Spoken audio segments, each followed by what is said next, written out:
오늘 여러분께 말씀드릴 이스라엘 역사는 우리가 현 시대에 보고 있는 그리고 겪었던 뉴스로 접했던 이런 많은 증거를 검증할 필요도 없는 그런 내용들이 많이 있기 때문에 굉장히 체감이 되는 내용들이에요. 때문에 이스라엘 역사를 들으시면서 믿음의 확신들을 가지시는 시간들이 되기를 원합니다. 이스라엘의 역사는 참 특이합니다. 무엇이 특이하냐면 세상 나라들의 역사는 일어난 일을 나중에 기록해요. 역사가 먼저 일어나고 일어난 일을 기록합니다. 그것을 우리가 역사로 보고 있죠. 하지만 이스라엘의 역사는 역사가 그대로 기록되는 것도 있지만 복과 저주가 먼저 기록돼요. 복과 저주가 먼저 기록되고 그것들이 후에 일어납니다. 그래서 이 성경의 이스라엘 역사들을 예언과 성취들이 담겨 있는데 예언을 보고 지금 현 시대에 얼마나 어떠한 성취들이 일어났는지를 확인해 보는 시간들입니다. 그 전에 우리가 이스라엘의 역사를 모르면 안 돼요. 이 성경의 내용을 조금이라도 알아야지 이 공감이 되고 조금이라도 이해가 됩니다. 단순히 예언만 몇 구절 가지고 우리가 이해한다면 그냥 이루어졌구나라고 하고 말 수도 있어요. 하지만 이스라엘 역사를 가볍게나마 알아야지 조금 더 이해가 될 겁니다. 그래서 성경의 스토리를 가볍게 말씀드리면서 진행을 하겠습니다. 자, 먼저 창세기 12장 1절로 2절 말씀을 함께 찾아보겠습니다. 창세기입니다.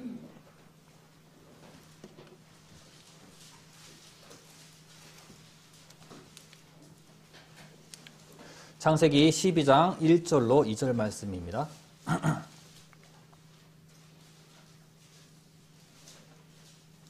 네, 다 함께 읽겠습니다. 여호와께서 아브라함에게 이르시되 너는 본토 친척 아비 집을 떠나 내가 내게 지시할 땅으로 가라. 내가 너로 큰 민족을 이루고 내게 복을 주어 내 이름을 창대케 하리니 너는 복의 근원이 될지라. 네. 어제 말씀 들으신 것처럼 노아 방주 때, 노아 홍수 때 많은 사람들이 물로 심판을 받았습니다. 그리고 노아를 통해서 새로운 인류가 시작이 돼요. 이때 하나님께서 새로운 방법을 선택하십니다. 사람을 택하시고 민족을 형성하시고 그 민족을 통해서 복의 근원이 되게 하시고 많은 사람들에게 본보기가 되고 하나님이 살아계신다는 것을 증명하는 방법이에요. 그래서 하나님께서는 먼저 사람을 선택하시는데 아브라함을 선택하십니다. 아브라함은 후에 아브라함으로 이름이 바뀌어요. 아브라함이라고 말씀드릴게요. 아브라함을 선택하시고 그 아브라함을 통해서 그 민족으로 복을 주시고 그 이름을 창대케 하시고 복의 근원이 되게 하십니다. 출애굽기 19장 6절 말씀을 제가 읽어드릴게요. 너희가 내게 대하여 제사장 나라가 되며 거룩한 백성이 되리라. 너는 이 말을 이스라엘 자손에게 고하라. 하나님께서 택하신 아브라함의 그 복의 근원이라는 것은 뭐냐면 하나님을 믿고 하나님을 알게 되는 겁니다. 하나님을 알고 믿는 것. 그리고 그 사랑 안에 거하는 것이 바로 복이에요. 근데 그 복을 어떻게 전달이 되느냐? 아브라함이 이삭을 낳고 또 이삭이 야곱을 낳습니다. 그 야곱의 백성들이 지금의 이스라엘 땅 사람들이에요. 그래서 그 이스라엘 족속이라고 하는데 야곱 족속입니다. 그래서 이 이름이 바뀌는 거라서 같은 사람이에요. 이스라엘 족속, 지금은 유대인이라고도 얘기하죠. 이 사람들이 바로 복의 근원이 된 그리고 제사장 나라가 된 사람들입니다. 여기에 제사장 나라가 되게 하겠다, 거룩한 백성이 되게 하겠다라고 되어 있어요. 이것은 사람을 택하시고 백성을 만드시고 백성을 이루시고 그 백성을 대표자 나라가 되게 합니다. 하나님께서 본보기가 되고 하나님의 나라 백성이 되게 하는데 이 백성들로 하여금 내가 살아있다는 것을 많은 사람들에게 알리기 위함이에요. 그래서 이 야곱 족속을 통해서 가나안 땅으로 인도하시고 그 가나안 땅이라는 것은 지금 이스라엘 사람들이 살고 있는 팔레스타인 사람들이 살고 있는 땅입니다. 그 땅으로 인도하시고 그리고 율법을 주십니다. 국민과 영토와 주권을 형성해서 이스라엘 백성이 이스라엘 나라가 형성이 돼요. 이 나라를 제사장 나라 되게 합니다. 제사장 나라라는 게 어려운 말이 아니에요. 이스라엘 백성들이 있는데 그 중에 특별히 하나님의 일을 하는 사람들이 있었습니다. 그 사람들이 바로 제사장들입니다. 제사장들은 그 대속법의 일들을 주도하고 하나님 일들을 특별히 함으로써 구별된 사람들이었어요. 때문에 여기서 제사장이라고 하는 것은 그런 겁니다. 뭔가 대표성, 특별하게 선택받은 사람들이라는 개념입니다. 자, 그렇다면 성경 속 역사를 한 줄 한 줄 적어가면서 말씀드릴게요. 히터 좀만 꺼주시면 감사하겠습니다. 먼저 아브라함을 선택하셨어요. 그리고 아브라함이 이삭을 낳습니다. 또 이삭이 야곱을 낳습니다. 야곱이 이스라엘이라는 이름을 가집니다. 그래서 이스라엘이 제사장 나라가 되게 하십니다. 그리고 이스라엘 백성에게 가나안 땅, 지금의 팔레스타인 이스라엘이 살고 있는 그 땅을 주십니다. 그리고 법을 주세요. 모든 것들을 갖추고 나라를 형성합니다. 그리고 얘기하시기를 너희들에게 율법이라는 법을 주는데 이것을 지키면, 이것을 순종하면 복을 받고 불순종하면 저주를 받을 것이다 라고 하십니다. 그 순종의 법은 무엇이고 그리고 복과 저주에 관한 내용들을 한번 찾아보겠습니다. 먼저 순종에 따른 특별한 대가들이에요. 복입니다. 신명기 28장 1절을 한번 찾아보겠습니다. 신명기 28장입니다.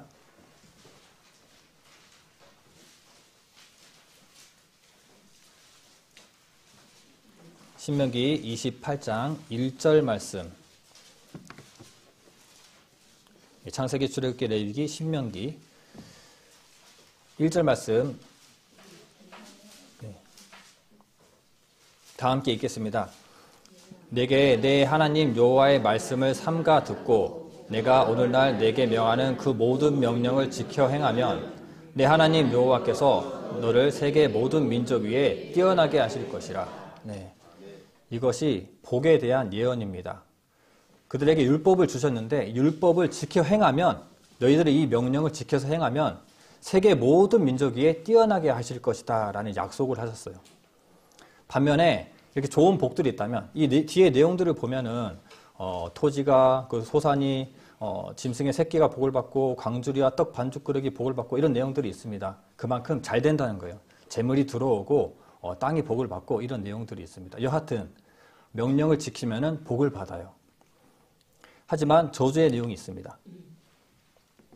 28장 63절로 64절 말씀을 이것도 함께 읽어볼게요. 이왕의 여호와께서 아닌가요? 네, 너희에게 선을 행하시고 너희로 번성케 하시기를 기뻐하시던 것 같이 이제는 여호와께서 너희를 망하게 하시며 멸하시기를 기뻐하시리니 너희가 들어가 얻은 땅에서 뽑힐 것이요 여호와께서 너를 땅 이 끝에서 저 끝까지 만민 중에 흩으시리니 내가 그곳에서 너와 내 열조에 알지 못하던 목석 우상을 섬길 것이라. 하나님께서는 그들이 불순종하면은 그 저주의 내용을 특별하게 만들어 놓으셨습니다. 어떻게 된다고요? 그 땅에서 뽑아버린대요. 그 백성들을 그 땅에서 뽑아서 이 땅 끝에서 저 끝까지 다 흩어버린다고 말씀하십니다. 이런 구절들이 굉장히 많이 들어있습니다. 이 백성들이 불순종하면은 그 나라를 잃어버리는 거예요. 그 나라에서 뽑혀서 다른 나라로 다 흩어지게 되는 겁니다. 이게 하나님께서 주신 특별한 저주예요. 우리도 일제 감정기를 거쳤습니다. 하지만 우리가 뿌리 뽑혔나요? 그렇진 않아요. 잡혀가서 고생한 사람들도 있지만 뿌리를 뽑아서 일본으로 가서 우리를 전 세계에 흩트는 그런 경우는 없었습니다. 하지만 하나님께서는 그들의 저주에 특별한 방법을 심어 넣으세요. 뿌리를 뽑아서 흩어버리겠다.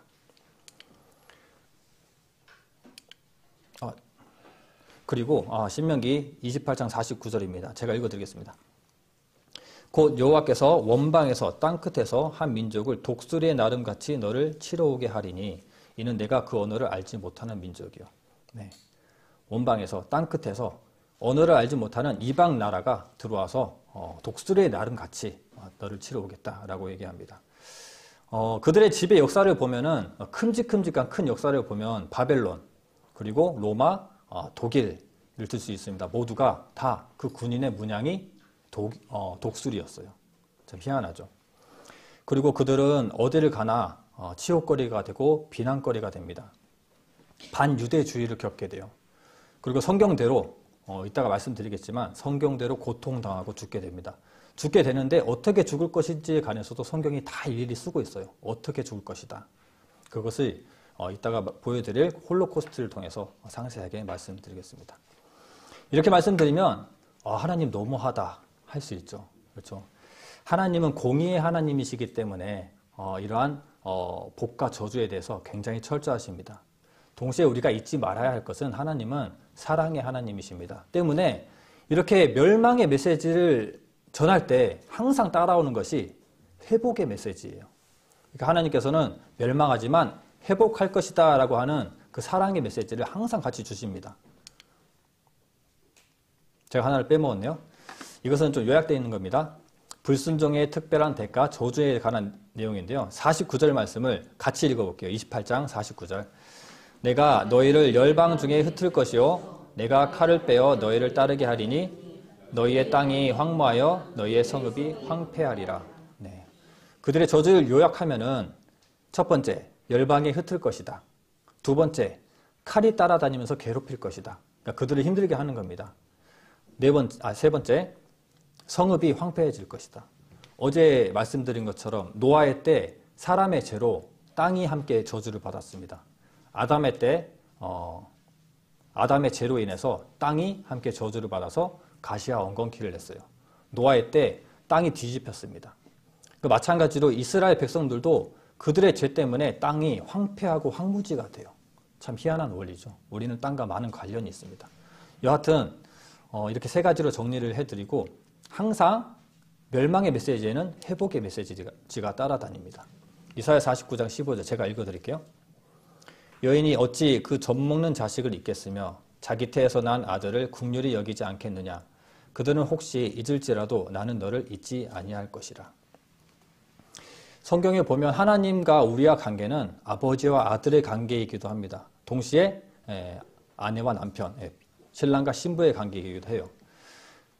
아버지가, 부모가 자식을 잊을 수가 없잖아요. 아무리 잘못을 했다고 해도 사랑의 마음이 항상 있잖아요. 공의로 매를 든다고 해도 사랑의 마음은 항상 남아 있습니다. 때문에 하나님께서는 늘 회복하고자 하는 메시지를 함께 주십니다. 아모스서 9장 14절로 15절 말씀, 이것도 조금 복잡하니까 제가 읽어드리겠습니다. 내가 내 백성 이스라엘에 사로잡힌 것을 돌이키리니 저희가 황무한 성읍을 건축하고 거하며 포도원들을 심고 그 포도주를 마시며 가원들을 만들고 그 과실을 먹으리라. 내가 저희를 그 본토에 심으리니 저희가 나의 준 땅에서 다시 뽑히지 아니하리라. 이는 내 하나님 여호와의 말씀이니라. 이스라엘은 그들의 잘못으로 멸망되지만 결국에는 어떻게 하시겠다는 거예요? 그들을 본토에 다시 심겠다. 그리고 어떻게 하시겠다? 다시는 뽑히지 않게 하시겠다라는 말씀이 있습니다. 지금 점점 예측이 가시죠. 이스라엘 나라를 두고 얘기한 겁니다. 이스라엘 나라는 나라가 없었어요. 하지만 그 나라가 어떻게 나라를 다시 형성하고 다시 뽑히지 않고 있는지 오늘 그 내용들을 설명드리려고 하는 겁니다. 자, 신명기 28장 46절을 다 함께 한 목소리로 읽겠습니다. 이 모든 저주가 너와 내 자손에게 영원히 있어서 표적과 감개가 되리라. 하나님께서 왜 이러한 복과 저주를 순종과 불순종에 대해서 사람들에게 나타나게 하셨을까요? 또 왜 특별한 저주와 특별한 복을 주셨을까요? 이것은 이 저주를 통해서 그들을 많은 사람들에게 증거하기 위함입니다. 이 표적이라는 것은 증거예요. 감개라는 것은 교훈, 본보기입니다. 그들의 백성이 자기 조상들이 행했던 잘못들을 보고 교훈을 얻기 위함이에요. 본보기. 너희들은 이렇게 살면 안 된다. 너희가 이렇게 살면은 뿌리를 뽑아서 흩어버린다. 겪어본 조상들을 보면 알 것이다. 교훈과 본보기가 되는 겁니다. 다시 이스라엘 역사를 한 주씩 또 이야기해 드려볼게요. 그렇다면 이 이스라엘 백성들은 순종했을까요? 불순종했을까요? 네. 순종과 불순종을 계속 거듭 반복하다가 결국에는 불순종으로 가게 됩니다. 그렇게 불순종을 가다가 하나님이라고 하는 왕, 다른 나라는 대단히 멋있는 왕들이 서서 싸우는데 우리는 이런 보이는 왕이 없어요. 하나님이 왕이거든요.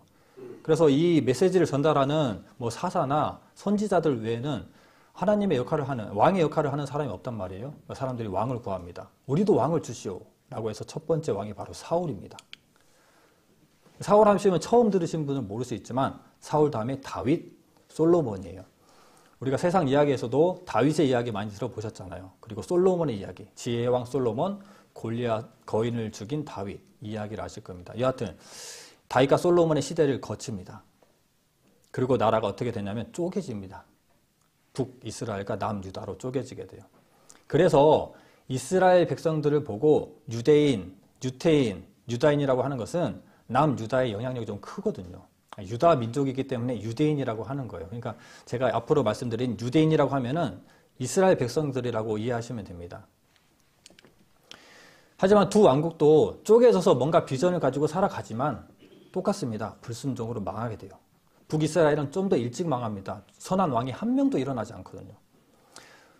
북이스라엘은 아수르에 멸망하고 남유다는 바벨론에 조금 더 늦게 멸망합니다. 똑같이 멸망합니다. 다 끌려갑니다. 나라에는 남겨있는 사람들이 별로 없어요. 하지만 하나님께서는 미리 약속하세요. 너희들 바벨론에 끌려갈 거야. 말 잘 들어. 너희들 회개해. 너희들 이렇게 살다가는 정말 끝나. 그리고 멸망의 메시지를 선포하시는데 동시에 하지만 70년 뒤에 돌아올 거야. 그러니까 70년 뒤에 돌아오니까 너희들 멸망하지만 회복할 거야. 그거 알고 있어. 라고 70년 뒤에 회복됩니다. 이때 이방 나라에 끌려가고 뿌리 뽑히는 것은 맛복이에요. 70년의 맛복이라고요. 이 나라 백성들은 1900년 동안 뿌리가 뽑힙니다. 그 이야기를 오늘 말씀드릴 거예요.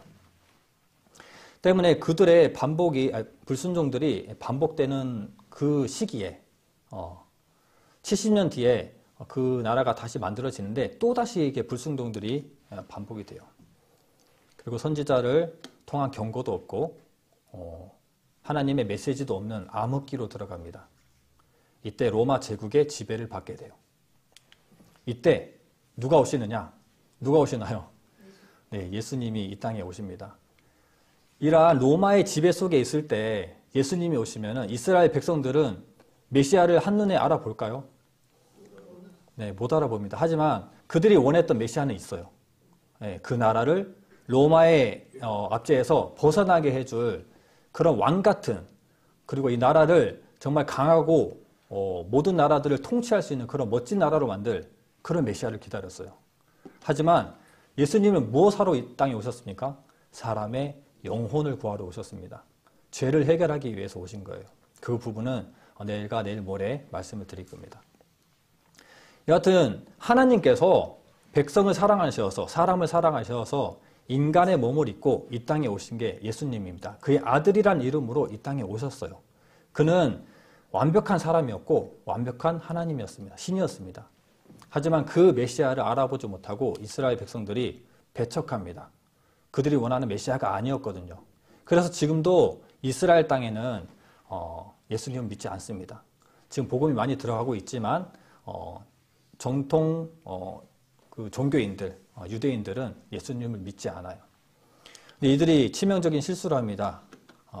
예수님을 십자가에 못 박게 되는데 그들의 죄를 그들과 그들 자손에게 물으라고 해요. 이 사람들이 예수님이 스스로 신이다, 나는 하나님과 같다라고 얘기하니까 정말 보기 안 좋잖아요. 저 사람은 신성 모독을 했다.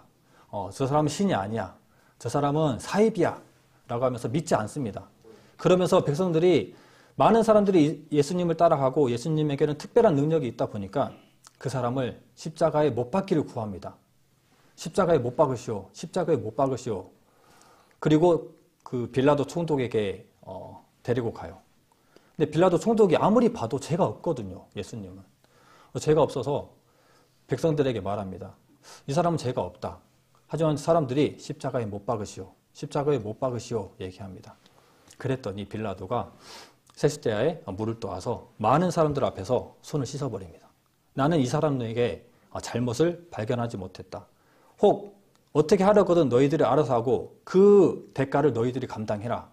라고 얘기합니다. 그랬더니 백성들이 우리가 감당하겠습니다. 라고 얘기하는 구절 하나 찾아보겠습니다. 마태복음 27장 24절로 25절입니다. 마태복음 27장 24절로 25절 말씀입니다.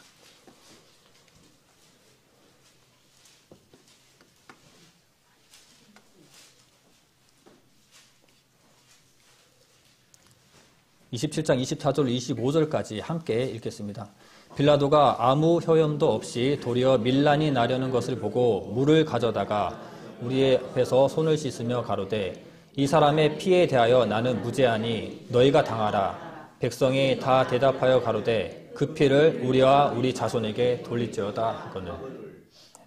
그 피를, 그 대가를 우리와 우리 자손들에게 돌릴지어다. 이것은 정말 치명적인 발언입니다.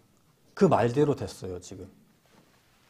이 말이 있고 40년이 채 지나지 않아서 이스라엘은 산산조각 부서지고 멸망당합니다.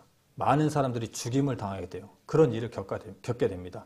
그리고 그들뿐만 아니라 그 자손들도 한평생 계속 환난을 당하고 치욕거리가 되고 말거리가 되면서 살아갑니다. 반유대주의 가운데 살아가요. 이런 그 이스라엘의 멸망은 예수님께서도 예언하셨어요. 마가복음 11장 13절 14절에 보면 무화과 나무의 비유를 들으십니다. 멀리서 잎사귀 있는 한 무화과 나무를 보시고 혹 나무에 무엇이 있을까 하여 가셨더니 가서 보신즉 잎사귀 외에 아무것도 없더라. 이는 무화과의 때가 아님이라. 예수께서 나무에게 일러 가라사대 이제부터 영원토록 사람이 내게서 열매를 따먹지 못하리라 하시니 제자들이 이를 듣더라. 무화과 나무를 보고 저주를 하십니다. 이제부터 영원토록 사람이 내게서 열매를 따먹지 못할 것이다. 무화과 나무랑 무슨 상관이라고 그걸 어떻게 증명합니까? 다른 구절에 보면은 무화과 나무는 이스라엘 상징한다는 것을 알 수 있습니다. 예레미야서 24장 말씀 제가 읽어드릴게요. 나 여호와가 이같이 말하노라 내가 유다 왕 시드기야와 그 방백들과 예루살렘의 남은 자로서 이 땅에 남아있는 자와 애굽 땅에 거하는 자들을 이 악하여 먹을 수 없는 악한 무화과 같이 버리되 세상 모든 나라 중에 흩어서 그들로 환난을 당하게 할 것이며 또 그들로 내가 쫓아보낼 모든 곳에서 치욕을 당하게 하며 말거리가 되게 하며 조롱과 저주를 받게 할 것이며. 이 악하여 먹을 수 없는 무화과 나무를 이스라엘이라고 얘기하고 있습니다. 근데 이 이스라엘이 어떻게 될 것이냐? 다 뿌리 뽑혀서 많은 나라로 흩어지게 되고 버림을 받고 모든 나라에 흩어서 환난을 당하게 하고 그리고 치욕을 당하게 하고 말거리가 되게 하고 조롱과 저주를 받게 하시겠다라고 얘기하십니다. 예수님 때 예언들이 많이 있습니다. 또 하나 본다면 누가복음 21장 24절 말씀입니다.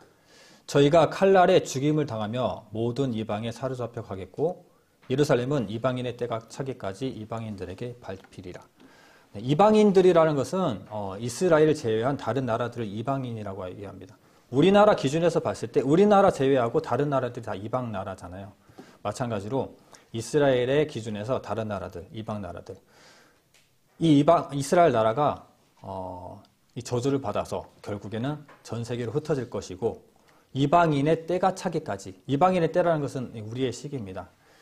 이방인의 때가 차기까지 이방인들에게 밟히리라 말씀하셨습니다. 처음에 하나님께서 말씀하셨던 아브라함에게 너는 복의 근원이 될 거다라고 말씀하셨어요. 그것을 이스라엘이 그 복의 근원들이었습니다. 그리고 이스라엘은 선택받은 민족들이었어요. 하지만 이 선택받은 민족들이 순종을 했으면은 복의 메시지를 통해서 많은 사람들이 하나님 살아계시구나 알았을 텐데 저주의 길을 갔습니다. 하지만 그 저주의 길을 통해서 하나님께서 알아볼 수 있도록 하나님의 존재를 알아볼 수 있도록 메시지를 많이 심어 놓으셨어요. 하지만 그 복이 무슨 복이냐? 그리고 아까 말씀드렸던 무화과 나무의 비유에 나타났던 복은 무엇이냐? 이스라엘 백성들에게 그 하나님의 사랑이, 이 복음이 들어가는 그 복을 얘기합니다. 때문에 무화과 나무가 회복되기 위해서는 이스라엘 백성들이 나라가 있어야 되겠죠. 그래서 이스라엘 나라가 회복이 되는 겁니다. 자, 영상 하나 보겠습니다. 이스라엘 나라 백성들이 어떻게 멸망됐는지에 관한 영상을 보도록 하겠습니다. 화질이 썩 좋지는 않습니다. 예수님의 예언이 있은 지 40년 후 무화과 나무가 말라 죽었듯 이스라엘은 로마에 의해 멸망당했다.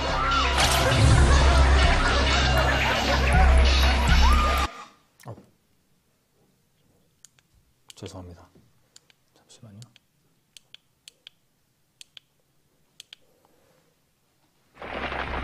예수님의 예언이 있은 지 40년 후 무화과 나무가 말라 죽었듯 이스라엘은 로마에 의해 멸망당했다.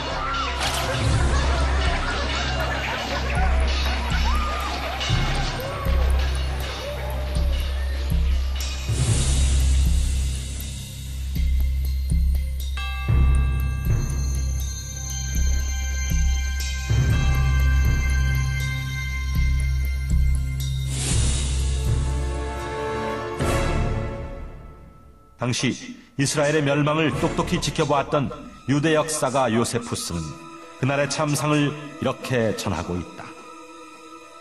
성에서 외출하는 길이 단절되면서 기근이 더욱 심해졌다. 안전의 희망은 끊어졌고 집마다 가족마다 배고픔을 참지 못해 사람을 먹는 끔찍한 일이 발생했다. 실내와 성의 소로에는 온통 어린이와 노인의 시체들, 그리고 죽어가는 여자들로 가득했다. 요세푸스의 기록은 이미 이 같은 상황을 내다보셨던 예수님의 예언을 확인시켜주고 있다.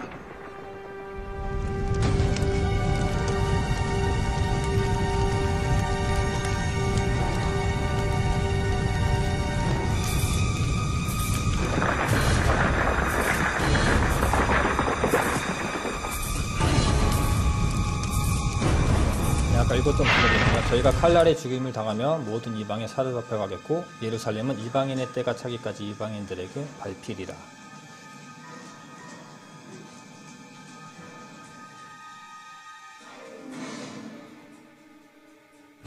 예수님의 예언에 따라 멸망된 이스라엘. 그 후 1900년 동안 이스라엘 땅은 이방인들에게 짓밟혔고 유대민족은 세계 도처로 뿔뿔이 흩어지게 됐다. 그러나 아까 요세푸스의 증언대로 그 이스라엘 성은 함락됩니다. 함락되기 전에 타이투스 장군이 동서남북으로 군대를 이끌고 포위합니다. 근데 안에서 이스라엘 백성들이 가둬져 있잖아요. 그랬더니 굶주림이 오는 겁니다. 그랬더니 자녀 고기를 먹게 돼요. 그 내용이 역사에 기록되어 있습니다. 그런데 이것이 신명기 28장 53절에 나와 있어요. 내가 대적에게 에워싸이고 맹렬히 쳐서 곤란케 함을 당함으로 내 하나님 여호와께서 내게 주신 자녀 곧 내 몸에 소생의 고기를 먹을 것이라. 이 일이 성취됩니다. 참 잔인하죠. 그만큼 그들이 거기에 갇혀서 나가면 죽으니까 계속 그 굶주림을 견디고 있었던 거예요. 타이투스 장군이 그렇게 멸망을 시키고 사람들을 죽일 생각이 없었습니다. 그들의 잔인함을 보고 다 죽여버려요. 그래서 110만 명이 죽게 됩니다. 그리고 나머지 사람들은 이산되게 됩니다.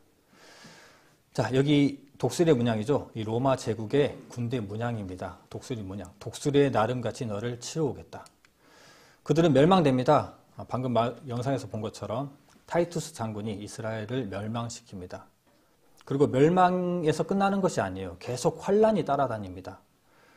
AD 313년 콘스탄티누스 황제에 의해서 유대인을 죽이는 것은 죄가 아니다 라고 얘기합니다. 로마 제국 이후에 동로마, 비잔틴 제국이 시작되잖아요. 이때 기독교가 국교화되면서 기독교가 큰 힘을 얻게 됩니다. 하지만 기독교, 예수님을 받아들이지 않은 유대인들은 계속 환란이 따라다니게 됩니다. 그 뒤에도 십자군 전쟁으로 100만 명이 학살을 당하고 1215년에는 라테란 공회에서 유대인들에게 별을 달도록 공표합니다. 구별하는 거예요. 누가 유대인인지. 그래서 사람들에게 조롱받도록 구별로 환란받도록 놔둡니다. 그리고 흑사병이 있었죠. 14세기 흑사병 때 유럽의 인구의 3분의 1이 죽게 됩니다. 그런데 유대인들은 좀 특별하거든요. 그들이 지키는 레위기 법을 보면 위생적이에요. 굉장히 위생법이 있기 때문에 손을 잘 씻고 좀 병균의 감염이 없을 수 있는 그러한 법을 레위기에 심어 놓으셨어요. 때문에 잘 죽지 않는 유대인들을 보면서 저희들 뭔가 있는 거 아니야? 그런 생각으로 유대인들에게 마녀 사냥을 합니다. 유대인들에게 잘못을 다 씌워서 그런 혐의로 100만 명을 또 학살합니다. 1939년부터 또 1945년까지 이때가 정말 절정이었죠. 2차 세계대전이 터집니다. 이로 인해서 600만 명의 유대인들이. 이때 당시에 유대인들은 1100에서 1000만 명이 있었습니다. 하지만 600만 명이 학살되는 것은 절반 이상이 죽은 거예요. 엄청난 학살입니다. 왜 이런 일이 있었냐 하면 예수님의 예언대로 된 것이고 하나님의 말씀의 예언대로 된 겁니다. 그리고 민족들이 예수를 죽이고 그 대가로 그들과 그들 자손에게 돌리겠다고 얘기한 그 발언 때문에 이런 일들을 겪게 되는 겁니다. 하지만 아까 말씀드린 대로 멸망하지만 회복된다고 했잖아요. 그래서 멸망 후에 회복되는 메시지를 항상 성경에 기록해 놓으셨습니다. 마태복음 24장 32절로 33절. 지금 마태복음 찾아 놓으셨나요? 함께 찾아보겠습니다. 마태복음 24장 32, 33절입니다.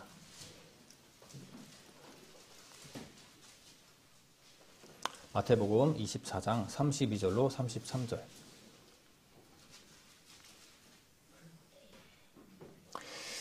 네, 함께 읽겠습니다. 무화과 나무의 비유를 배우라.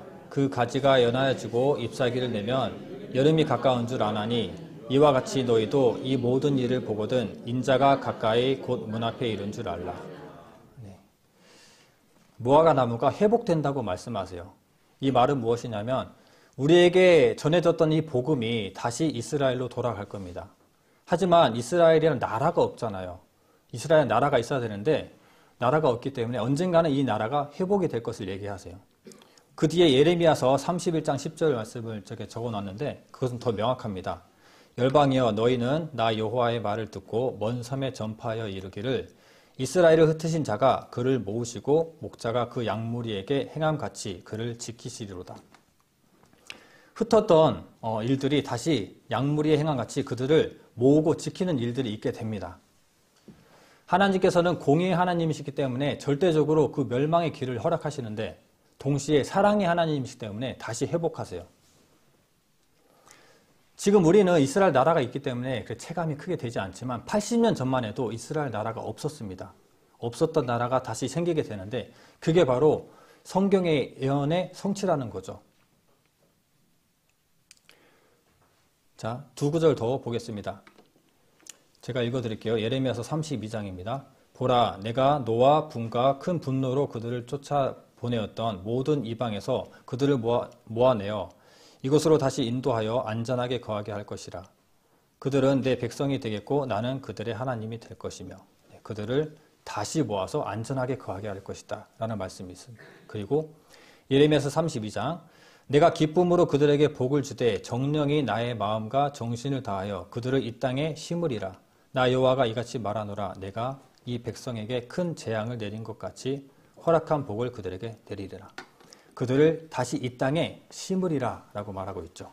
그리고 허락한 복을 다 내리겠다라고 얘기하고 있습니다. 책 중에 탐 헤스의 내 백성을 가게 하라라고 하는 책이 있습니다. 이 구절에 보면은 이렇게 백성들이 다시 이스라엘 고토로 돌아갈 수 있게끔 하는 알리야의 메시지들이 700구절이나 담겨 있어요. 그중에 이렇게 명확한 구절들을 여러분들께 몇 구절 말씀드린 겁니다. 그렇다면 이들은 어떻게 회복됐을까요? 먼저 기저귀를 한번 펴야 될 것 같아요. 그죠? 제가 느껴집니다. 저도 지금 뭔가 너무 덥고 집중이 좀 잘 안 됩니다. 기저귀를 한번 켜고 시작하겠습니다. 박수 한번 칠까요? 박수 한번 시작! 박수 3번 시작! 네. 어제 박수 치자고 했더니 제게 박수를 너무 주셔가지고 깜짝 놀랐습니다. 다시 좀 리프레시해서 시작할게요. 뭔가 오늘 좀 분위기가 많이 덥네요. 그렇죠? 자, 그렇다면 이스라엘 백성들이 어떻게 이스라엘 나라로 다시 재건이 되는지의 과정들을 제가 말씀드리겠습니다. 먼저는 그들이 겪는 것들이 무엇이었죠? 반유대주의가 일어납니다. 반유대주의는 아주 과거부터 있었어요. 근데 이 반유대주의가 거세집니다. 자, 이 사람들은 이렇게 돈을 좋아하는 사람들, 유대인들을 그린 겁니다. 이게 놀리는 거예요. 유대인들을 비하하는 그림들입니다. 돈 좋아하는 유대인들, 그리고 정말 사탄 같은 이런 유대인들을 이렇게 비하해요.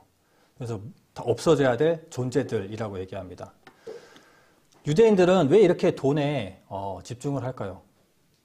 유대인들은 국가가 없었어요. 국가가 없기 때문에 어디 하나 가서 발 디디고 정착할 곳이 없었습니다. 좀 정착하려고 하면은 정책이 바뀌어서 그들에게 반유대가 주어지고 환란이 옵니다.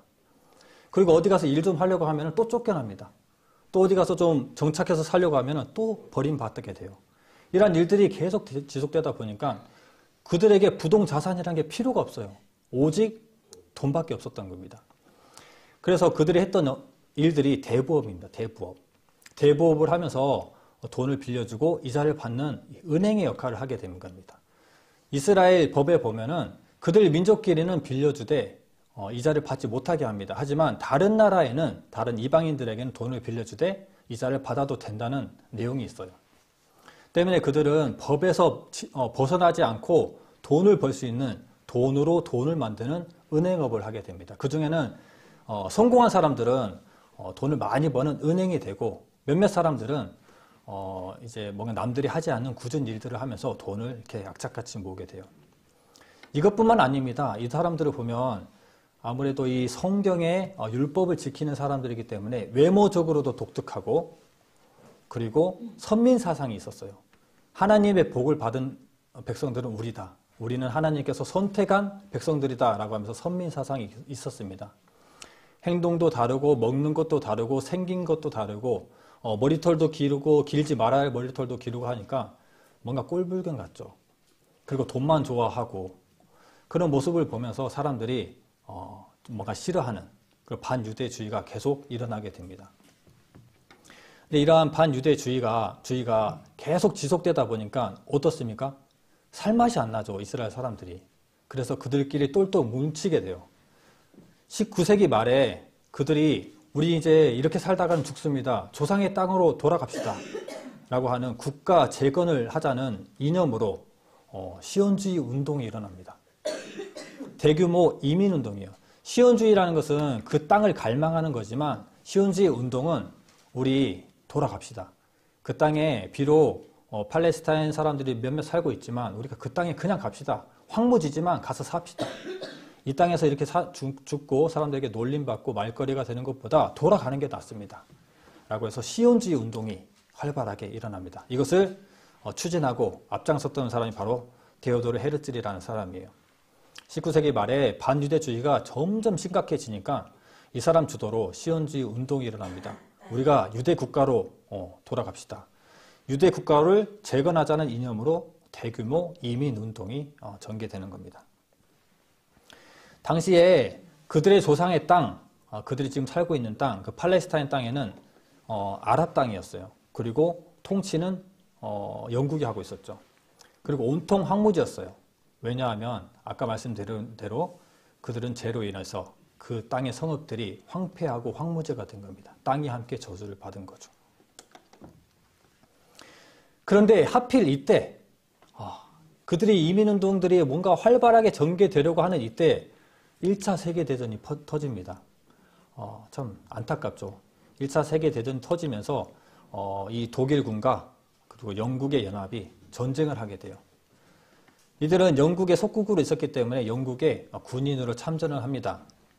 하지만 결과적으로는 이겼지만 점점 밀려요. 중간에. 그러다가 독일에게 정말 질 상황까지 갑니다. 이때 이 전쟁을 역전시켜준 사람들이 바로 유대인이에요. 바로 이 사람입니다. 하임 바이츠만. 옆에 보이시죠? 아인슈타인 보이시죠? 이 사람과 함께 있었던 사람입니다. 하임 바이츠만이 이제 뭔가 실험을 해서 아세톤 제조 방법을 우연하게 발견합니다. 그때는 별로 주목을 받지 못했어요. 하지만 4년 뒤에 1차 세계대전이 터지고 이제 무기, 화약이 부족하게 됩니다. 이때 아세톤이 이런 화약의 군사적 가치를 가지게 돼요. 무연 화약 생산에 아세톤이 큰 역할을 합니다. 그래서 아세톤을 대량 생산함으로써 군사적인 물자 지원을 해주게 돼요. 그리고 이 군물자, 돈이 필요하잖아요. 이것을 바로 그들에게 있었던 게 뭐예요? 돈이에요. 로스차일드 가문이 이 일을 해결해 줍니다. 로스차일드 은행에서 많은 돈을 빌려주고 돈과 무기로 이 1차 세계대전을 역전시킵니다. 자, 이렇게 보면은 유대인들이 군인으로도 지원했죠. 그리고 이 전쟁도 역전시켰죠. 엄청난 공을 한 겁니다. 그래서 이 공헌을 받아서 그대로 정치적 발언권으로 사용하게 됩니다. 유대 국가 재건에 적극적으로 활용을 해서 영국으로 하여금 허가를 받게 돼요. 그게 바로 벨푸어 선언입니다. 벨푸어 선언 때 이 벨푸어 선언은 뭐냐면은 팔레스타인 땅에 유대 민족의 향토 수립을 지지하고 노력하겠다. 너희들 나라 세워도 돼. 내가 도와줄게. 하지만 확답을 준 게 아니에요. 너희들 이 나라에 살아. 내가 책임질게. 이게 아닙니다. 왜냐하면 영국은 이때 눈치를 보는 사람들이 있었어요. 그죠? 아랍권, 중동, 석유의 패권이 있기 때문에 영국에는 기름이 없잖아요. 그러니까 무작정 이스라엘을 갖다가 심어줄 수가 없었어요. 왜냐하면 그랬다가는 그들에게 올 쇼크가 오게 됩니다. 때문에 이런 눈치를 보면서 이스라엘에게 벨포어 선언을 함과 동시에 참 안타깝게도 맥마은 서한이라는 팔레스타인 사람들에게 민족을 허락해 주겠다, 노력하겠다라고 하는 양 국가의 양다리를 걸치는 이상한 서한을 말해버립니다.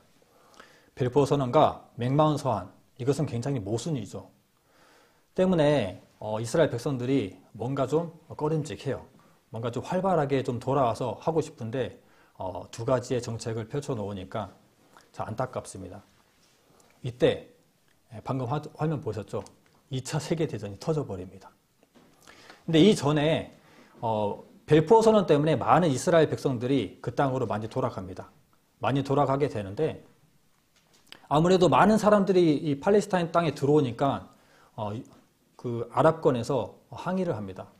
그만 들어오게 해라. 영국 그만 들어오게 제재해라 라고 해서 1년에 뭐 10만 명, 5천 명 이렇게 제한해버립니다. 그런 가운데 그들이 돌아가는 그 가운데 2차 세계대전이 터져버려요. 자, 2차 세계대전을 보니까 이 히틀러가 굉장히 활발하게 움직이거든요. 히틀러가 생각했을 때 1차 세계대전의 패배는 누구 때문이죠?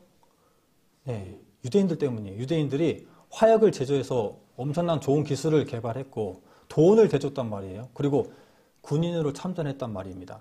그래서 히틀러는 유대인 이거 죽여야 된다. 유대인들은 다 말살시켜야 된다라고 하는 반유대주의를 절정으로 끌어올려 버립니다.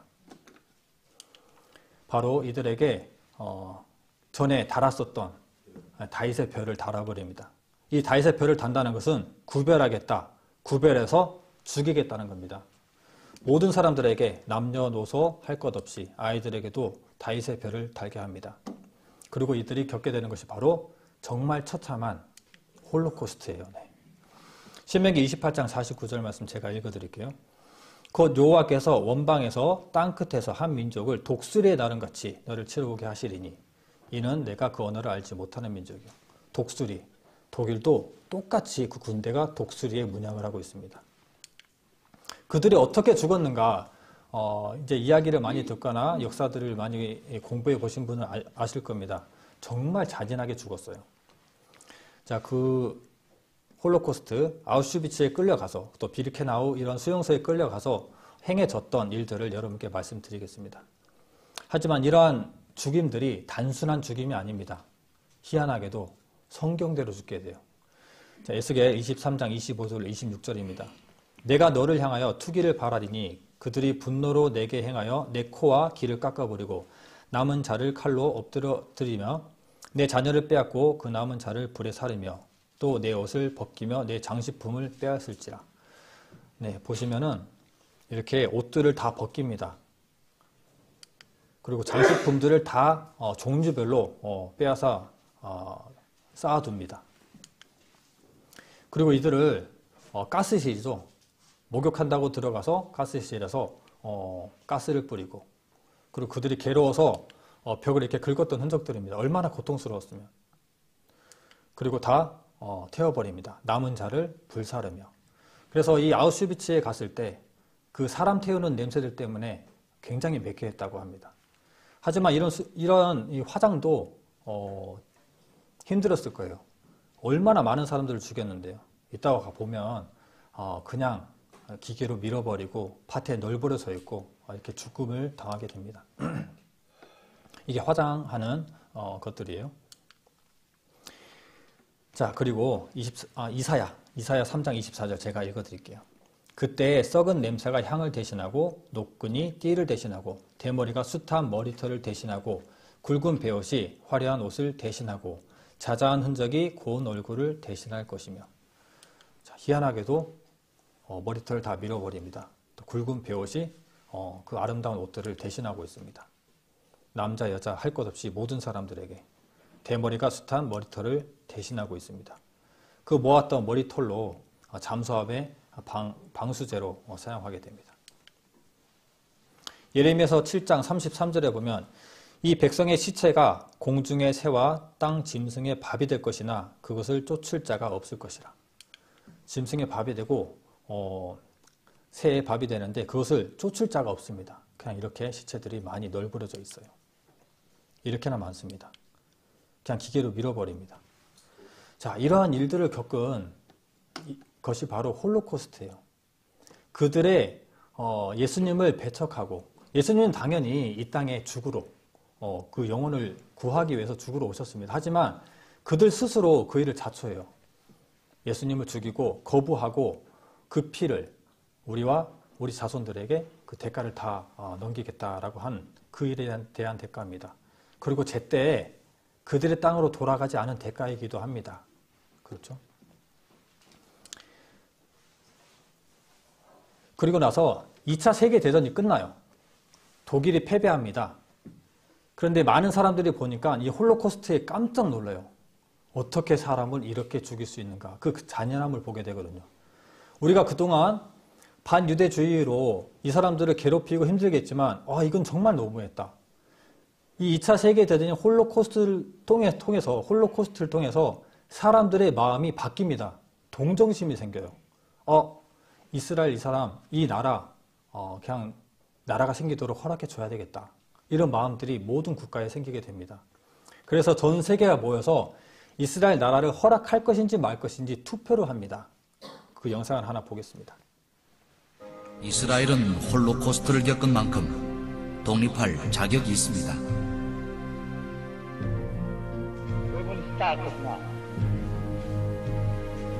Afghanistan, no. Argentina, abstention. Soviet Union, yes. United Kingdom, abstain. United States, yes.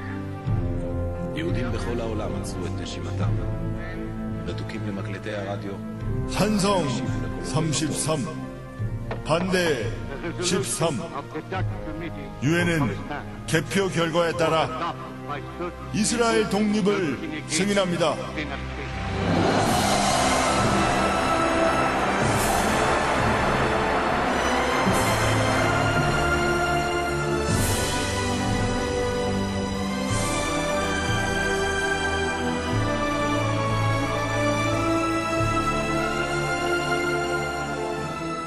찬성 33, 반대 13.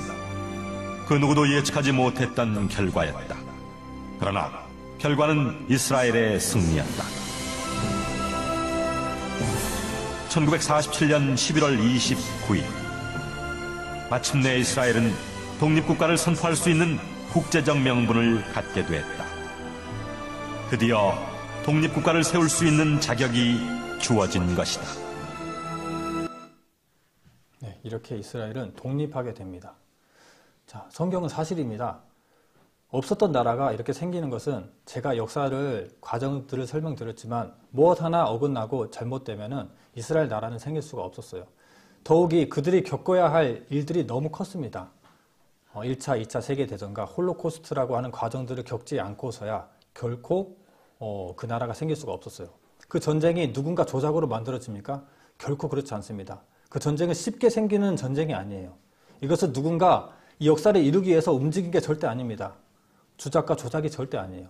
이것은 오직 하나님만 할 수 있는 능력입니다. 전쟁을 일으키시고 홀로코스트를 겪게 해서 사람들의 마음을 바꾸게 해주시고 이 과정들을 통해서 독립이 되게 하는 것은 결코 사람이 할 수 있는 일이 절대 아닙니다. 그렇다면 이스라엘의 회복에 관한 말씀 한 가지 말씀드릴게요. 여러 가지 말씀들이 있습니다. 아까 무화과나무의 비유도 있고 정말 그냥 노골적으로 적힌 그 땅에 다시 심겠다라는 말씀들도 있지만 성경에 보면 마른 뼈 환상이라는 것이 있습니다. 제가 읽어드리겠습니다. 에스겔 37장 7절로 8절입니다. 이에 내가 명을 쫓아 대언하니 대언할 때에 소리가 나고 움직이더니 이 뼈 저 뼈가 들어맞아서 뼈들이 서로 연락하더라. 내가 또 보니 그 뼈에 힘줄이 생기고 살이 오르며 그 위에 가죽이 덮이나 그 속에 생기는 없더라. 11절 12절입니다. 또 내게 이르되 인자야 이 뼈들은 이스라엘 온 족속이라. 이 뼈들은 이스라엘 족속을 얘기합니다. 그들의 이르기를 우리의 뼈들이 말랐고 우리의 소망이 없어졌으니 우리는 다 멸절되었다 하느니라. 그러므로 너는 대언하여 그들에게 이르기를 주 여호와 말씀에 내 백성들아 내가 너희 무덤을 열고 너희로 거기서 나오게 하고 이스라엘 땅으로 들어가게 하리라. 네. 마른 뼈 환상입니다. 뼈는 이스라엘을 상징해요. 이 뼈가 뭔가 하나씩 연락하고 조립이 되고 결국 무덤을 열고 너희에게 나오고 거기서 나오고 이스라엘 땅으로 들어가게 하는 예언입니다. 이대로 이스라엘은 회복되었습니다. 그런데 이들에게 여기까지만 해도 굉장히 참 신기하잖아요. 성경이 사실이라는 것이 인정되잖아요. 그런데 앞으로도 더 신비로운 일들이 있습니다. 그 나라가 재건됐어요. 재건이 됐는데 그들 나라에게 문제가 되고 고민이 됐던 게 무엇일까요? 가장 걱정이 되는 것. 전쟁. 그렇죠. 왜냐하면 아랍국들은 허락하지 않았거든요. 아랍국들이 당장 그 나라를 치러 가도 할 말이 없습니다. 그래서 그들은 전쟁의 위협으로부터 보호받지 못하고 두려워합니다. 전쟁의 문제. 그리고 한 가지는 에너지. 자원이 없어요. 누구도 그 나라에 자원을 대주지 않습니다. 석유, 가스를 대주지 않아요. 이 두 가지 문제가 해결됩니다. 그 부분까지 찾아보겠습니다. 자, 중동 전쟁이 그들이 독립선언을 선포하자마자 바로 아랍의 많은 나라들이 그 나라를 쳐들어오게 됩니다. 이게 바로 1차 중동 전쟁이라고 해요. 여기에 나라를 보시면 아시겠죠? 이집트, 요르단, 시리아, 레바논, 이라크, 남쪽, 동쪽, 북쪽 할 거 없이 바다 빼고 온 천지에서 치러 들어옵니다. 그들이 무슨 준비가 되어 있었을까요? 군사적인 준비들이 물론 조금 되어 있었겠죠. 하지만 인원도 적고 군사적 무기도 적고 방어 체계도 되지 않았던 그런 상태에서 이런 많은 국가들이 한 번에 쳐들어오면은 망하겠죠. 예, 감당할 수가 없어요. 하지만 이 싸움을 이깁니다. 어떻게 이기느냐? 사실 군사적으로는 크게 좀 딸립니다. 하지만 이스라엘의 정예군이 한 3만 명이 안 됐어요. 하지만 그 많은 사람들이 예비군으로 참전하게 됩니다. 총을 들 수 있는 사람이라면 남자고 여자고 할 것 없이 모두가 다 총을 들고 싸웠어요. 총도 부족했습니다. 2-3명의 한 자루를 들고 싸웠습니다. 그럼에도 불구하고 이길 수 있었던 것은 하나님께서 그들을 그렇게 훈련시키신 겁니다. 그들은 1차 세계대전, 2차 세계대전이라는 전쟁을 겪었잖아요. 전쟁에 참전했잖아요. 전쟁의 경험이 있습니다. 그리고 홀로코스트를 통해서 그들의 강인한 정신력이 있었습니다. 어떻게 말씀드리면은 죽었다가 다시 돌아온 자들이에요. 그렇죠? 홀로코스트는 그런 곳입니다. 정말 죽었다가 돌아온 사람들입니다. 이런 사람들이 나라 하나 못 지키겠습니까? 나라를 어떻게 얻은 건데 이 나라를 또 뺏길 수가 있겠어요? 모든 사람들이 뛰어들어서 전쟁에 참전합니다. 그래서 지켜내요. 반면에 이러한 이집트, 요르단, 시리아, 레바논, 이라크 전쟁을 하던 나라들이 아니에요. 체계도 없고 엉망이고 군사도 각 나라마다 많이 보낸다 하지만 그렇게 많이 보내지 않습니다. 그리고 군대를 지휘하고 작전을 짤 그런 능력들도 없었어요. 때문에 이스라엘이 이기게 됩니다. 그거 외에도 하나님의 능력 때문에 이겼겠죠, 당연히. 얼마나 많은 군사들이 왔겠습니까? 그것을 싸워서 이깁니다. 우리 이 성경에도 보면은 하나님께서 명령에 순종하면은 복을 주시고 그리고 불순종하면 저주를 주겠다라고 하셨잖아요. 이들의 싸움을 보면은 그들의 수가 충만하고 싸움의 그 훈련이 잘 된 사람들이 있었을 때 싸움에 이기는 것이 아닙니다. 오히려 교만하고 불순종한 모습들 때문에 그런 싸움들은 졌어요. 하지만 아무 준비도 되어 있지 않을 때 순종하는 마음으로 하나님께 구하는 모든 전쟁들은 싸움이 되지 않는 그런 상태에서도 다 이겼습니다. 그들의 싸움의 승패가 오직 하나님께 순종하는 것에 있었어요. 성경 내용을 보시면 죄다 그렇습니다. 마찬가지로 이스라엘은 여전히 이스라엘 사람들이에요. 그들을 땅에 심음과 동시에 복을 주시겠다 하셨습니다. 그 복들이 이스라엘에게 적용됩니다. 때문에 이스라엘 백성들을 지키시는 분도 하나님이세요. 그래서 처음에 반반의 땅을 받았거든요. 그런데 이 싸움에 이겨서 많은 땅들을 차지함으로써 77%의 땅을 차지해버립니다. 이스라엘이. 뭔가 본의 아닌 이익을 취해버린 거죠. 그리고 2차 중동 전쟁이 또 시작됩니다. 이것은 그렇게 중요하진 않습니다. 이집트의 정권이 바뀌어요. 나세르라고 하는 사람이 일어나게 되는데 이 사람이 이 수에즈 운하가 굉장히 중요하거든요. 배가 통과하는 길입니다. 이 길을 영국과 프랑스, 이집트가 함께 지분을 가지고 있었는데 정권이 바뀌면서 이거 다 내 거, 이집트가 이거 다 내 거 해버린 거예요. 그랬더니 프랑스와 영국이 화나잖아요. 쟤 뭔데? 하지만 치러 못 갑니다. 왜요? 아까 말씀드렸죠. 중동의 패권을 무시할 수가 없었어요. 이 석유라는 패권을 이길 수가 없습니다. 그래서 어떻게 하느냐? 이스라엘이 지금 분쟁 관계에 있으니까 이스라엘을 이용해서 치게 돼요. 이스라엘 너희가 한번 쳐줘라. 우리가 함께 도와줄게. 라고 하면서 아래쪽에 시나이 반도, 하부 쪽에 써 있죠. 자, 이게 시나이 반도 이쪽을 차지해 버립니다. 그리고 수에즈 운하까지 차지해 버려요. 하지만 이때 큰 형님 두 분이 등장합니다. 미국과 소련이 등장해요. 너희들 지금 뭐 하는 거야? 그만해. 라고 전쟁을 중지하고 모든 것을 원상복귀시켜 버립니다. 나세르만 좋아졌죠. 여하튼 이게 중동 전쟁인데 큰 땅을 차지했지만 다시 돌려주는 이익이 별로 없었던 전쟁입니다. 하지만 3차 중동 전쟁이 일어납니다. 이것은 이집트가 이스라엘을 계속 괴롭혀요. 그리고 북쪽에서는 시리아가 계속 이스라엘을 괴롭힙니다. 동쪽에서는 요르단이 이스라엘을 괴롭혀요. 이 전쟁들이 끊임없이 계속 지속이 됩니다. 그러다 보니 이스라엘도 이렇게 살다가는 못 살겠다. 우리가 선제 공격을 가자라고 해서 선제 공격을 간 전쟁이 바로 3차 중동 전쟁, 6일 전쟁입니다. 6일 만에 이겨버려요. 그들도 매일 선제 공격을 당했는데 그러니까 뭔가 밀리고 이기고 하면서 기간이 길었지 맘만 먹고 치러 가니까 6일 만에 끝나버립니다. 그래서 이집트가 공군이 강하거든요. 공군의 기지를 파괴함으로써 이 상황을 굉장히 처음부터 유리하게 가져가면서 6일 만에 끝내버리는 전쟁이 바로 3차 중동 전쟁입니다. 이때 하부 쪽에 그때 다시 돌려줬던 시나이 반도를 다시 가져오고 북쪽에는 골란 고원까지 차지해버려요. 싸우면 싸울수록 이스라엘은 땅이 커져갑니다. 그리고 4차 중동 전쟁. 굉장히 치사한 전쟁입니다. 이스라엘 사람들이 절기가 있거든요. 율법에 따라서 절기를 지킵니다. 대속제일이라는 절기를 지키는데 이때 금식을 하게 돼요. 금식을 하고 절기를 지키고 쉬고 있으니까 이때를 틈타서 이집트와 다른 나라들이 시리아가 이스라엘을 치러 가는 굉장히 치사한 전쟁입니다. 자, 그들이 무방비 상태였어요. 쉬고 있었고 굶고 있었던 상황입니다. 이때 공격을 받으면 이길 수가 없겠죠. 물론 심각하게 밀립니다. 그런데 이 상황을 역전해 주는 것이 바로 또 큰형님, 미국이 도와줍니다. 미국이 도와줌으로써 군사적 무기와 군대를 지원해 줌으로써 역전됩니다. 그래서 이렇게 4번의 싸움들이 있는데 계속 싸우면 싸울수록 무조건 이기고 싸우면 싸울수록 땅이 커져요. 첫 번째 사진은 그들이 땅을 차지 못하고 이주했을 때의 사진입니다. 두 번째는 그들이 땅을 공평하게 나눴을 때의 사진이에요. 그 세 번째 사진은 6.1 전쟁이 끝났을 때 그들이 차지했던 땅입니다. 점점 하얀색이 이스라엘 땅입니다. 하얀색 이스라엘 땅이 점점 커지죠. 마지막 사진이 마지막 전쟁이 끝나고 나서 서한지구, 가자지구의 일부의 땅을 빼고는 전부 이스라엘이 차지하게 됩니다. 그래서 지금 가자지구, 서한지구라는 얘기가 많이 나오고 있잖아요. 그들의 땅은 굉장히 협소하고 좁습니다. 그래서 사람들이 보기에 이스라엘 너무한 거 아니야? 이런 마음이 들 정도예요. 하지만 이스라엘이 지금 팔레스타인과 싸우고 있지만 팔레스타인과 싸우는 게 아니에요.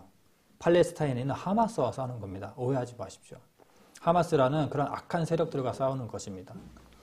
여하튼 4번의 중동의 전쟁을 인제 막 태어난 갓난 아기가 다 이기게 되는 이것은 기적입니다. 왜냐하면 성경이 그렇게 말하고 있기 때문입니다. 이사야서 60장 22절 말씀입니다. 그 작은 자가 천을 이루겠고 그 약한 자가 강국을 이룰 것이라. 때가 되면 나 여호와가 속히 이루리라. 하나님께서 속히 이루신 겁니다. 그리고 예레미야서 31장 35절로 36절을 보면 정말 기가 막힙니다. 제가 읽어드릴게요. 현대인의 성경입니다. 낮에 빛을 내는 해를 주시고 달과 별들의 질서를 정하셔서 밤을 비추게 하시며 바다를 휘저어 성난 파도를 일으키시는 여호와. 그의 이름은 전능하신 여호와시다. 여호와께서 말씀하신다. 이런 자연 질서가 지속되는 한 이스라엘도 언제까지나 나라로서 존속할 것이다.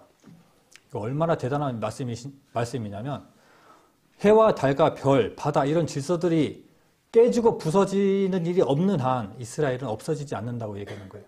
정말 마지막 때 모든 것들이 부서지고 날 때에만 비로소 그때 이스라엘을 깰 수 있다는 겁니다. 절대 이스라엘이 이길 수 없다는 거죠. 다른 사람들이 어떻게 할 수 없다는 겁니다.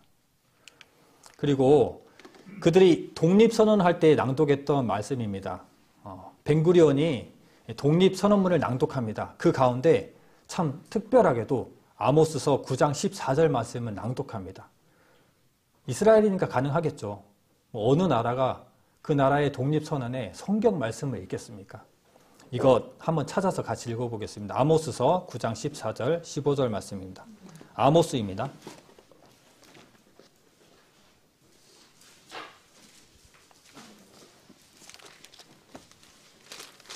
아모스 9장입니다. 1284페이지입니다. 1284페이지.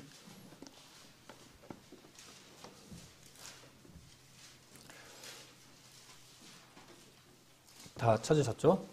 다 함께 읽겠습니다. 내가 내 백성 이스라엘에 사로잡힌 것을 돌이키리니 저희가 황무한 성읍을 건축하고 거하며 포도원을 심고 그 포도주를 마시며 가원들을 만들고 그 가시를 먹으리라. 내가 저희를 그 본토에 심으리니 저희가 나의 준 땅에서 다시 뽑히지 아니하리라. 이는 내 하나님 여호와의 말씀이니라. 그들을 그 땅에 심었을 때 다시 뽑히지 않겠다는 하나님의 말씀이 있습니다. 그들이 중동 전쟁에서 졌으면 하나님은 가짜예요. 하나님은 계시지 않은 분입니다. 하지만 모든 전쟁에서 이기고 모든 땅들이 커져만 갑니다.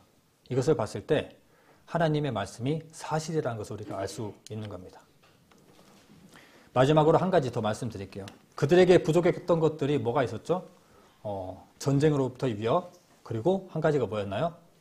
에너지, 자원이 없었어요. 그래서 그들이 그 땅에 들어갔을 때 자원이 없어서 주변의 국가의 손을 벌려보려고 하지만 주변의 모든 산유국들은 가까운 데 다 있는데 다 허락을 해주지 않아요. 저 멀리 노르웨이, 콜롬비아, 앙골라 이런 국가에 가서 엄청난 운송비에 플러스 알파를 지불하고 가져오게 됩니다. 그러니까 그들의 전기세, 기름값이 엄청 비쌀 수밖에 없어요. 나라가 휘청하겠죠, 갈수록. 그래서 이스라엘이 처음부터 독립하고 나서 몇 년 지나지 않아서 바로 이 원유를 발견하는데 좀 집중합니다. 하지만 성과가 없습니다. 유전 탐사를 진행해 왔지만 성과가 나타나지 않아요. 하지만 이때 굉장히 독특한, 정말 성경에 집중하는 한 인물이 나타납니다. 이런 의문을 품어요. 주변의 모든 국가가 산유국입니다. 여기 그려져 있는 것들이 산유국입니다, 지금. 가운데 이스라엘과 요르단을 빼고 다 산유국들이에요. 왜 이 땅만 기름이 없을까요? 있습니다. 그래서 이 일에 의문을 품고 성경에서 답을 찾은 사람이 있습니다. 이 사람이 바로 토비아 러스킨이라고 하는 사람이에요. 이 사람은 석유 회사를 세웠습니다. 기보트 올람이라고 하는 석유 회사를 세운 사람이에요. 이 사람은 러시아에 있다가 알리아했습니다. 러시아에 있다가 이스라엘로 이주한 사람입니다. 지구 물리학을 공부한 사람이고 유명한 석유 회사에서 일을 하면서 많은 것들을 연구하고 공부했던 사람이에요. 이 사람이 이스라엘 땅에도 분명 기름이 있을 것이다 라는 추측으로 성경을 공부합니다. 근데 성경에 보니까 신명기 33장에 모세가 죽기 전에 각 지파별로 12지파에게 이 축복을 하는 내용이 있습니다. 너는 어떻게, 너의 땅은 어떻게, 이렇게 축복을 하는 내용들 중에 특별한 내용들이 있어요. 그래서 그 말씀을 가지고 유전 탐사에 들어갑니다.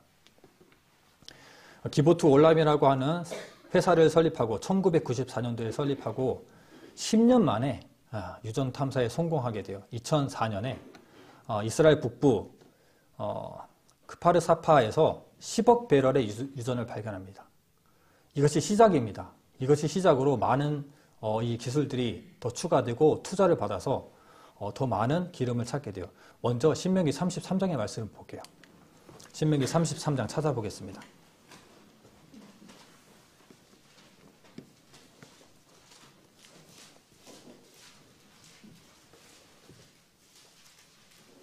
신명기 33장 13절로 15절 말씀을 먼저 보겠습니다. 33장 13절 15절. 이것은 제가 읽겠습니다. 요셉에 대하여는 일렀으되 원컨대 그 땅이 여호와께 복을 받아 하늘의 보물인 이슬과 땅 아래 저장한 물과 태양이 결식케 하는 보물과 태음이 자라게 하는 보물과 옛산의 상품물과 영원한 작은 산의 보물과. 그래서 영원한 동산이라고 하는 기보트 올람이라고 하는 회사를 세웁니다. 기보트 올람이 여기에서 가져온 이름이에요. 근데 뭔가 보물을 계속 얘기해주고 있죠. 18절에서 19절 말씀을 같이 읽겠습니다. 18절, 19절.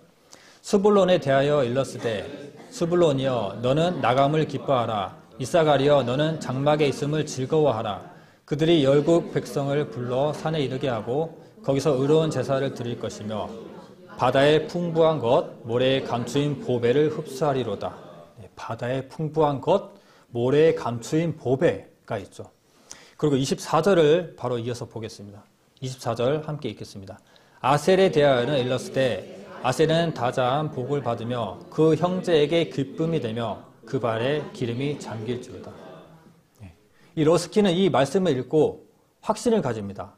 여기서 말하는 바다의 풍부한 것은 천연가스이고 모래에 감춰진 보배는 세일석유일 것이다. 세일가스와 세일석유를 추측합니다. 그리고 이스라엘 북부, 실제로 그들의 아셀 지파, 스불론 지파가 있었던 땅을 확인합니다. 그랬더니 실제로 나오는 거예요. 기름이. 아까 말씀드렸던 그 땅의 기름 10억 배럴이 나오는 겁니다. 그리고 이때 미국의 노블 에너지가 이제 바다를 탐사하기 시작해요. 이스라엘 에너지사와 함께 유전 탐사를 시작합니다. 이곳에 뭔가 있다. 이 말씀대로라면은 이 북부 땅 앞쪽에 보면 분명 세일석유가 세일가스가 나올 것이다 라고 해서 스불론 지파, 아셀 지파가 찾아가고 있는 이 땅, 그 앞에 있는 해역을 탐사합니다. 그래서 이렇게 많은 유전들을 발견하게 돼요. 이스라엘 북부 하이파 80km 떨어진 지중해 북부 타마르 해역, 여기 타마르 보이시죠? 여기가 타마르입니다. 자, 북부, 아까 아셀 지파가 있는 땅 바로 앞에 바다입니다. 자, 타마르 해역에서 매장량 2,470억 큐비트 피트로 추정되는 천연가스전을 발견합니다. 이 가스의 양은 이스라엘 전기 발전에 필요한 에너지를 40%나 감당할 수 있는 양이에요. 그리고 그 이후에 2010년에 하이파 135km 떨어진 지중해 북부 해역, 여기입니다. 레비아탄이라고도 합니다. 레비아탄에서 3조 4,600억 큐비피트를 그들 단위입니다. 단위. 큐빗. 아까 큐빗 어제 말씀드렸죠. 큐비피트를 발견하게 됩니다. 이 양이 얼마나 많은 양이냐면 미국 가스 매장량의 절반 수준이에요. 아까 제가 하나 말씀 안 드린 이 오일이 있는 것 같은데 크바르사바 유전 이후에 세펠라 유전이라는 것이 터지게 됩니다. 세펠라 유전이라고 하는 것은 석유인데요. 세일 석유인데 얼마나 많은 양이 있냐면 1위가 사우디입니다. 2,500억 배럴이 있어요. 사우디의 버금가는 엄청난 양이 있습니다. 이스라엘이 2위예요. 2,400 몇억 배럴입니다. 별 차이가 안 납니다. 엄청난 유전이 이스라엘에서 발견된 겁니다. 그래서 이스라엘이 엄청난 기름과 엄청난 석유와 가스를 얻어버려요. 자급자족이 가능하잖아요. 더 이상 주변에 손 벌릴 것도 없고 아쉬울 것도 없습니다. 왜 이런 성경의 예언이 성취될까요? 성경은 사실이기 때문입니다. 어떻게 그 옛날에 그 땅에 기름이 있는 것을 알고 모세는 그런 예언을 했을까요? 모세는 단순히 자기 생각으로 한 것이 아니라 하나님께 받은 예언을 백성들에게 한 겁니다. 그리고 지금 이 현대 사회가 돼서야 비로소 그 땅에 있는 오일과 가스를 확인하게 되는 겁니다. 이것은 하나님의 능력입니다. 모든 것들이 이루어지고 마지막 때 전쟁을 남겨두고 있습니다. 고가 마국의 전쟁, 이름이 생각이 안 나네요. 고가 마국의 전쟁인데요. 이때 보면 성경의 여러 지명들이 옛날 이름으로 되어 있는데 러시아와 이란 그리고 많은 동맹국들이 이스라엘을 치러 갈 이야기가 적혀 있습니다. 언제 일어날지는 몰라요. 하지만 그 일에 대해서 어떻게 추측하고 어떻게 전쟁이 나고 이런 것들은 말씀드릴 수 없습니다. 아직 일어나지 않은 전쟁이기 때문에. 하지만 우리가 알 수 있는 것은 그 전쟁의 동맹국들을 보면 지금의 국제 정세와 똑같다는 것을 알 수 있어요. 그렇다면 이 러시아 같은 경우는 이스라엘이 국가를 성립하는데 찬성했었습니다. 아까 영상을 보시면 아시겠지만 찬성했어요. 그리고 큰 형님의 좋은 역할들을 하고 있었습니다. 어떻게 이 러시아가 이스라엘을 치러 갈까? 약간 예상이 됩니다. 왜냐하면 이스라엘이 엄청나게 큰 자원을 얻어버렸거든요. 최근에 러시아와 우크라이나가 전쟁을 합니다. 많은 사람들이 러시아를 비난합니다. 비난했던 북유럽에 가스를 끊어버려요. 러시아가. 그랬더니 이 북유럽의 사람들이 굉장히 힘들 거 아니에요. 그리고 이스라엘과 체결합니다. 이스라엘의 가스와 석유를 받게 돼요. 점점 대립의 구조로 들어갈 수 있겠죠. 충분히 마지막 때의 전쟁의 구도가 지금 점점 드러나고 있는 상황입니다. 때문에 이스라엘이 얻은 이 부유함은 외교적 관계에 엄청난 영향을 줍니다. 뭔가 몇 년 전부터 점점 주변국들, 아랍국들, 주변에 있는 아랍국들과 동맹관계에 들어간 거 우리 많이 들었잖아요. 그렇죠? 이 석유와 가스를 이집트와 공유하면서 동맹관계로 들어가는 여러 가지 나라들에 대한 소식을 알게 됩니다. 반면에 이렇게 좋은 관계로 들어가는 나라들이 있는가 하면 더 좋지 않은 관계로 들어서는 나라들이 있습니다. 이란이나 러시아 같은 경우 점점 이스라엘과 멀어지고 있습니다. 이런 것들을 보면 이스라엘이 독립되는 것도 대단한데 그 나라가 뿌리 뽑히지 않고 중동 전쟁을 견딘 것도 대단하고 그리고 그 나라에 신명기의 말씀에 있었던 그러한 자치를 따라서 석유와 가스를 발견한 것도 이것은 완전 기적입니다. 그렇죠? 때문에 이스라엘 역사를 우리가 부정할 수 없는 하나님의 능력이고 하나님의 살아계심이라고 말할 수밖에 없는 거예요. 네, 이것도 아까 봤던 말씀입니다. 때문에 에스겔 38장 12절에 보면 물건을 겁탈하며 노력하리라 하고 내 손을 들어서 황무하였다가 지금 사람이 거처하는 땅과 열국 중에서 모여서 짐승과 재물을 얻고 세상 중앙에 거하는 백성을 치고자 할 때에 이러한 국가들이 물건을 겁탈하기 위해서 이스라엘에 많은 재물이 있잖아요. 그것을 겁탈하기 위해서 치러 가는데 그 국가가 어디냐면 황무했다가 다시 열국 중에 모여서 세상 중앙, 지중해라고 하는 바다 있죠. 세상 중앙의 바다 옆에 있는 지중해에 있는 세상 중앙에 있는 이스라엘을 얘기합니다. 이스라엘을 치러 갈 때. 이런 나라가 이스라엘밖에 없잖아요. 세상 중앙에 거하고 황무했다가 다시 일어선 나라. 짐승과 재물은 많은 부유함을 얻은 나라라는 표현입니다. 때문에 이 모든 세상의 정세와 움직임들이 이스라엘 중심으로 그리고 성경의 예언의 중심으로 그대로 이어지고 있어요. 우리는 결코 하나님을 부정할 수가 없는 상황입니다. 자, 마무리하겠습니다. 하나님은 공의의 하나님이십니다. 때문에 많은 사람들을 멸하셨어요. 그래서 사람들은 이렇게 얘기합니다. 하나님 너무한 거 아니야? 마음에 안 들면 다 죽여버리네? 이렇게 생각할 수 있습니다. 하지만 하나님은 사랑의 하나님이십니다. 분명 말씀드리지만 멸망의 메시지와 함께 회복의 메시지를 주시고 그 일들을 다 성취하십니다. 그리고 그들에게 긴 시간의 기회를 주세요. 민족들에게 항상 그들이 피할 수 있는 기회를 주시고 회복할 수 있는 충분한 시간을 주십니다. 어제 노아의 방주 때도 그렇고 노아의 때도 그렇고 요새 때도 그랬습니다. 노아의 때 사람들에게 120년이라고 하는 배를 만드는 시간을 주셨습니다. 그동안 사람들은 회개할 수 있었어요. 이 땅에 무언가 오겠구나. 하나님이 비를 오겠다고 하셨는데 정말 이 땅에 뭔가 있겠구나. 저 배에 함께 타야 되겠다. 이런 마음을 가져야 됩니다. 하지만 그렇지 못했습니다. 요새 때에도 많은 사람들이 죄로 불로 멸망당할 것이라는 메시지를 말했을 때 10명도 채 되지 않는 사람, 총 3명만 그 마음을 돌렸어요. 그리고 롯은 그 사위들에게 얘기합니다. 이 땅에 불과 유황으로 멸망될 거야. 피해야 돼. 사위들은 농담으로 여겼어요. 충분히 사위들도 살 기회가 있었습니다.